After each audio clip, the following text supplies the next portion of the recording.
wanna do, I already done it. And I got your little boo telling me she love me. I got this one, that one. Damn, it's gonna be a long night. Yeah. You know. I said, damn, it's gonna be a long night. Di episode yang ke-20 ini, akan menceritakan tentang Rudy bertemu dengan adiknya Aisyah, dan di mana misi penyelamatan dilakukan Rudy kepada Lilia di kerajaan Istana Chiron. Diperlihatkan di scene yang pertama, Rudy sedang mengajari Eris tentang ilmu sihir, dan saat ini mereka bertiga sedang berada di Royal Castle. Rudy juga sudah menyadari tentang keberadaan Roxy melalui mata sihir dari Kishirika. Diperlihatkan di scene yang selanjutnya, tampaknya Aisyah dan Lilia ditangkap di kerajaan Chiron, dan cara menyelamatkannya adalah mengirimkan pesan ke istana kerajaan dan menerima gambar-gambar informasi dari kejauhan. Berkat melalui mata iblis Rudy, dia bisa bertemu dengan Roxy sekali lagi. Yang selanjutnya diperlihatkan Eris menanyakan tentang apakah keluarga Rudy sudah mendapatkan kabar lebih lanjut. Rudy berkata, Lilia merupakan pelayanan lama di rumahku saat itu, dan dia bersama anaknya Aisyah, dan itu merupakan adikku yang satu lagi. Eris kaget mendengarkan perkataan Rudy. Ternyata ayahnya mempunyai 2 istri. Tapi kata Rudy, Lilia hanya melihat dirinya sendiri sebagai pembantu. Tidak lama setelah Aisyah dan Non lahir, aku harus meninggalkan mereka dan menjadi gurumu. Dan itulah yang memisahkan kita bertiga. Tapi, dia akan tetap menjadi keluargaku yang berharga. Jadi aku akan tetap menjaga mereka agar tetap dekat denganku. Tiba-tiba setelah mengatakan itu, Eris memanggil Rudy dan berkata, bagaimana caraku agar dapat menjadi bagian dari keluargamu? Rudy sangat terkejut dengan perkataan itu. Tapi tiba-tiba saja Ruiger datang dan mengagetkan Rudy, bahwa kudanya sudah cukup istirahat dan waktunya untuk kita melanjutkan perjalanan. Ruiger juga berkata, bahwa Rudy akhir-akhir ini diam sekali. Tapi di sana dengan sifat cabul dari Rudy, dia memikirkan hal-hal jorok mengenai Eris, bahwa mungkin Eris sudah tertarik pada hal-hal seperti itu, atau mungkin dia sedang merindukan keluarganya. Cerita berlanjut ke kerajaan Chiron. Secara lokasi, kerajaan Chiron terletak sangat dekat dengan kerajaan Asura, dan Rudy menjelajahi kota tersebut demi menyelamatkan Lilia dan Aisyah. Tiba-tiba pelayan membawakan sebuah surat untuk Rudy, dan Rudy pun langsung membuka dan membacanya. Ternyata pesan itu berasal dari Lilia yang sedang bekerja di bawah kendali dari anak raja kerajaan Chiron. Dalam surat itu juga menjelaskan bahwa Roxy tidak berada di kerajaan Chiron dan itu merupakan pancingan terhadap Rudy, dan Aisyah saat ini sedang ditangkap. Tapi berkat prajurit yang baik hati aku dapat mengirim putriku padamu, tolong lupakan aku, kata Lilia, dan bawa Aisyah pergi dari tempat ini. Ternyata pelayan pembawa surat itu merupakan adiknya Rudy. Aisyah dengan muka tersenyum dan sangat gembira melihat kakaknya. Dan ekspresi itu sangat berbeda dengan Non sebelumnya. Aisyah meminta bantuan dan perlindungan sepenuhnya dari Rudy. Rudy pun kemudian membalas surat dari Lilia dan berkata, bahwa untuk mendapat keyakinan seseorang dan mengirim surat, serta membiarkan Aisyah keluar dari tempat itu, pasti dirimu saat ini dalam posisi yang sangat berbahaya, dan aku sungguh berharap bahwa kamu baik-baik saja. Rudy kemudian berkata dalam hatinya, bahwa jika Roxy tidak berada di sini, jadi untuk sekarang aku akan lebih fokus untuk memastikan keselamatan Aisyah dibandingkan dengan lainnya. Aisyah juga bertanya tentang keberadaan ayahnya. Rudy menjawabnya, bahwa Paul sedang di benua Milis menolong mereka yang menjadi korban dari bencana ini, dan dia sangat khawatir mengenai kalian berdua. Rudy juga menjelaskan, bahwa saat ini Non bersamanya jadi dia aman di sana. Tapi kita tidak memiliki informasi mengenai keberadaan Zenith, dan saat ini karena ayah sedang bersama Non, dia tidak akan menyelamatkan kita. Aisyah dengan ekspresi berteriak dan menangis berkata, apabila dia benar-benar peduli, dia akan datang sendiri untuk menyelamatkan kita. Memang aku hanya anak haramnya, dan Non memang lebih penting baginya. Tapi sekali lagi Aisyah meminta ibunya diselamatkan, dan dia memberitahuku untuk memastikan bahwa aku selamat terlebih dahulu. Tapi aku tidak mau meninggalkannya, aku tidak mau keselamatanku ditukar dengan keselamatannya. Sembari sangat memohon kepada Rudy. Tapi ekspresi Aisyah tiba-tiba berganti menjadi ceria dan meminta maaf karena telah berbicara seperti itu. Di sini Rudy berbicara dengan Eris dan Ruiger, dan meminta pertolongan mereka berdua. Setelah Aisyah kembali, Rudy berkata kepadanya bahwa kamu bisa meninggalkan masalah Lilia pada kami. Kita adalah grup yang akan membantu orang-orang yang memerlukan bantuan. Kita akan memastikan bahwa kita akan menyelesaikan permintaanmu. Dan aku adalah ketua dari tim D2N akan menolong Lilia sembari tersenyum menawan. Aisyah kemudian tersenyum bahagia dan berkata, terima kasih. Akhirnya, sudah diputuskan Rudy akan menyelamatkan Lilia terlebih dahulu. Akhirnya misi penyelamatan dilakukan oleh Rudy, Eris, dan Ruiger. Sembari di sana Aisyah menunjukkan lokasi di mana mamanya terkurung. Tapi lagi-lagi mereka pusing bagaimana cara agar bisa masuk ke sana.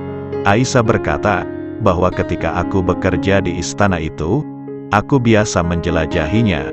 Jadi aku mengetahui tempat rahasianya. Dan sudah diputuskan yang akan masuk ke istana Siron adalah Rudy, Eris, dan Aisyah. Sedangkan Ruiger akan menunggu di luar dan berkata, bahwa ketika kau memerlukan bantuanku, aku akan segera datang dan menghancurkan seluruh istana ini. Mereka pun melakukannya dengan memanjat memakai tali. Sembari memasuki ruangan rahasia, Aisyah menunjukkan jalan di mana mamanya berada. Tapi tiba-tiba saja Rudy berlari dan tidak melihat dua penjaga yang sedang berjalan di depannya. Sembari mereka pun baku hantam. Tapi sepertinya prajurit itu ahli pedang. Dia menangkal sihir Rudy menggunakan pedangnya. Tapi sepertinya penjaga itu mengetahui bahwa anak ini merupakan Rudy setelah melihatnya menggunakan sihir tanpa merapal. Tapi Eris tiba-tiba langsung saja melancarkan serangannya dan menghantam prajurit itu. Sampai mereka berdua tidak bisa melakukan apapun, penjaga itu juga mengetahui Rudy menggunakan sihir tanpa merapal, dan dia adalah murid dari Roxy. Sembari berlari menuju ke arah ruangan mamanya berada, Rudy kemudian sampai di salah satu pintu dan mendengarkan suara Lilia di dalamnya. Tiba-tiba saja, Rudy mendengarkan perkataan yang cabul di dalam ruangan tersebut, dan langsung mendobrak pintunya dan berkata, berhenti di sana Pangeran Mesum. Pak Siron kaget melihat Rudy yang tiba-tiba berteriak, sembari memanggil prajuritnya. Rudy sepertinya menggunakan sihir kemudian mengatakan, bahwa apa yang telah kamu perbuat dengan Lilia. Rudy melancarkan sihir dengan ukuran yang sangat besar, dan Rudy pun menyelamatkan Lilia dari pangeran tersebut. Setelah itu, Lilia sangat terharu karena Rudy mau menolong seorang pelayan sepertinya. Tapi sepertinya anak pangeran kerajaan Siron itu terkejut dengan sihir Rudy. Dan harusnya hanya Roxy yang dapat menggunakan sihir seperti itu. Dan bocah itu dapat menggunakan sihir tanpa merapal. Mungkin dia adalah murid yang selalu dibanggakan oleh Roxy. Dan Pangeran Vex menyuruh para penjaga sebelumnya untuk menangkap bocah yang bernama Rudy. Dan akan menyiksanya sampai mati. Pindah ke chapter selanjutnya. Diperlihatkan di scene yang pertama. Bahwa kisah hidup Aisyah Greyret bernasib lumayan buruk. Dia mendapatkan ajaran dari ibunya tentang cara melayani kakaknya, karena ibunya bukan orang penting di keluarga Greyret. Lilia berusaha mati-matian melindungi Aisyah, dan bertanya-tanya tentang Rudy yang menyelamatkan ibunya, tanpa memikirkan keselamatannya sendiri. Sembari masih melarikan diri dari istana Siron, para penjaga ditugaskan untuk menangkap Rudy.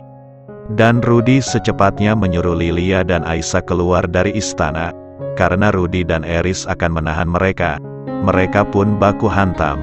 sihir dan pedang dilancarkan satu sama lain dengan bantuan Ares juga, dan pengawal itu mengatakan bahwa berhati-hatilah, anak itu merupakan didikan dari Roxy. Ares sepertinya memuji Rudy, bahwa pantas saja kau sangat kuat Rudy, karena gurumu adalah guru yang bernama Roxy. Pak Chiron masih saja menyuruh prajuritnya untuk menghantam Rudy, tapi sepertinya prajurit itu mengenal jauh tentang anak yang bernama Rudy ini. Setelah mereka bertarung satu sama lain, tiba-tiba saja kakak dari Pak Chiron muncul di belakang Rudy, sembari menunjukkan wajah yang seram.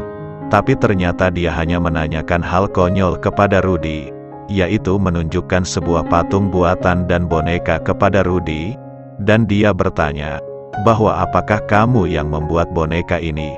Ares langsung saja berkata, bahwa bukankah itu boneka yang pernah kamu jual? Tanpa ada alasan jelas, orang itu langsung bersujud di hadapan Rudy dan mengatakan Rudy sebagai seorang dewa, sembari mereka adu bacot dengan adiknya, dan mengatakan bahwa Rudy bukanlah seorang penyusup. Maka Rudy pun dibiarkan kabur oleh pengawal penjaga istana Chiron. Setelah kejadian itu, Lilia sangat berterima kasih kepada Rudy karena ingin menyelamatkan pelayan rendahan sepertinya. Tapi Rudy berkata, jangan panggil dirimu seperti itu Lilia, lagi pula kita adalah keluarga, dan sebelumnya, Rudy belum pernah memperkenalkan namanya kepada Aisyah, maka Rudy pun memperkenalkan namanya, sembari meneteskan air mata karena Aisyah mengira bahwa dia tidak akan pernah menjadi adiknya Rudy. Tapi Rudy sangat mencintai Aisyah seperti dia mencintai adiknya Non yang sangat berharga, dan Rudy memberikan saran kepada Aisyah, bahwa tidak peduli apa yang dikatakan orang lain, kamu tetap akan menjadi adikku yang paling berharga. Sembari mereka pun berbagi kisah satu sama lain tentang kisah hidupnya, yang telah banyak melewati perjalanan sulit setelah bencana itu terjadi. Di chapter yang selanjutnya diperlihatkan, Rudy dan Aisyah akan berpisah kembali setelah mereka bertemu. Rudy memberikan semangat kepada dirinya untuk mencari keluarganya kembali, dan yang tersisa adalah ibundanya Zenith yang belum ditemukan, dan Rudy berharap mereka semua bisa hidup bersama sebagai sebuah keluarga. Rudy juga berniat mengundang Ruiger, Ares, Roxy, dan Sylvie saat mereka telah bertemu semuanya nanti, maka semuanya akan jadi lengkap, dan saatnya tiba. Rudy rasa itu merupakan perpisahan dengan Lilia dan Aisyah, tapi Aisyah menunjukkan wajah cengengnya kepada kakaknya, bahwa dia ingin ikut bersamanya ke kerajaan Asura. Rudy berkata, aku senang karena kamu ingin ikut denganku, tapi kamu masih berusia 6 tahun, kamu seharusnya bersama keluargamu. Lagi pula bukankah kamu ingin dimanja oleh Lilia? Kalau begitu, aku akan meninggalkanmu ini, sembari memberikan ikat kepala yang digunakan saat di benua iblis. Aku akan terasa dekat denganmu bila kamu memiliki ini. Rudy pun berpisah dengan Aisyah dan akan menuju ke kerajaan Asura. Bukit Naga Merah menjadi rute awal untuk berjaga-jaga, dan sebaiknya kita melewati jurang yang dikenal sebagai bawah rahang naga. Itulah pembahasan Mushoku Tensei episode yang ke-20. Apa yang admin sampaikan merupakan kemungkinan besar yang akan terjadi di season 2 nanti, dan di episode ke-21 nanti, akan diperlihatkan Rudy bertarung dengan Dewa Naga Ostrich. Jika ada salah kata, admin mohon maaf, dan jangan lupa subscribe untuk berlangganan video selanjutnya.